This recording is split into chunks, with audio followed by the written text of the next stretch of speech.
Elena had always believed her marriage was perfect. She had found in Daniel what every woman dreams of, a caring, gentle, attentive man who promised her stability and love. They had been married for 12 years, quietly living in an idyllic small town, afar from the chaos of city life. Elena enjoyed her days decorating their home, visiting local cafes, and planning little weekend trips with Daniel. These few years were marked by routine, happiness, and what seemed like unbreakable trust. But one evening, while Daniel was having a short meeting at work, Elena was cleaning their bedroom. She was organizing a highly cluttered drawer that had hidden more than just old receipts.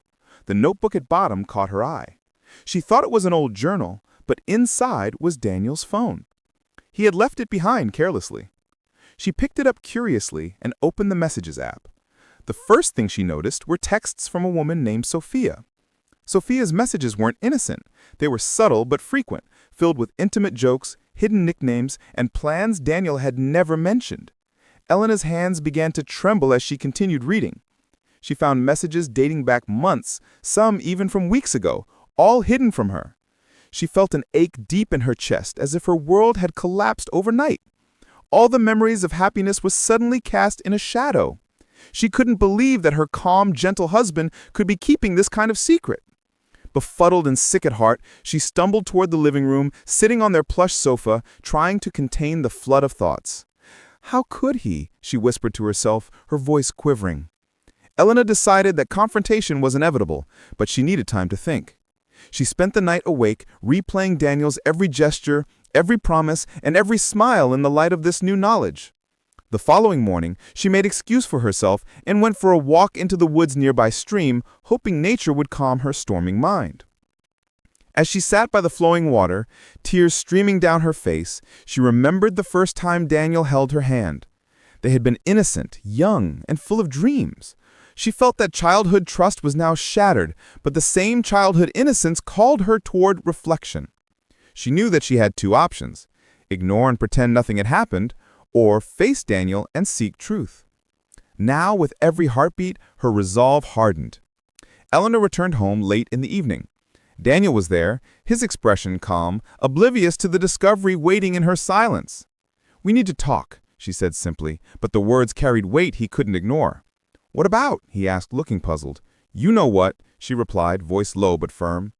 He sat down, hesitating as he slowly opened the phone and placed it on the table between them.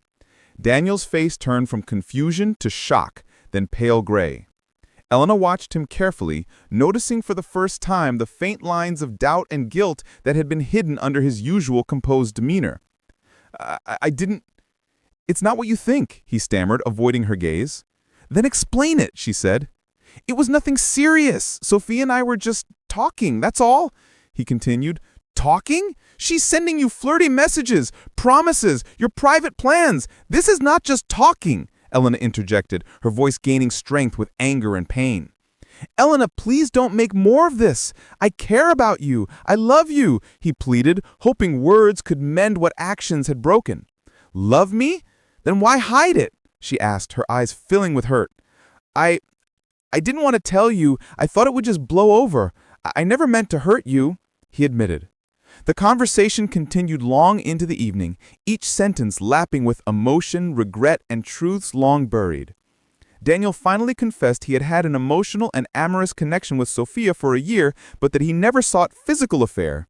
He begged for Elena's forgiveness, but her silence answered. Her heart was shattered, but she needed to think clearly before deciding what next. She left the house the same moment, walking toward the park where childhood memories lingered. She remembered times Daniel had been there for small moments, birthdays, anniversaries, little flowers from nowhere. And she wondered if love could be trusted again. The night came, and with it the quiet reflection. Elena decided to spend these nights at friend's house, sleeping alone, crying alone, but planning her next steps. Days passed, she avoided Daniel, speaking only through necessary words. Then, on a foggy morning, Daniel came with flowers and an honest plea. "Elena, I know I deserve your anger and pain. I want to rebuild trust. If you allow me, I'll do anything," he said, sincere, eyes gleaming with regret. She looked at him cold but calculating. "Trust isn't rebuilt overnight," she answered.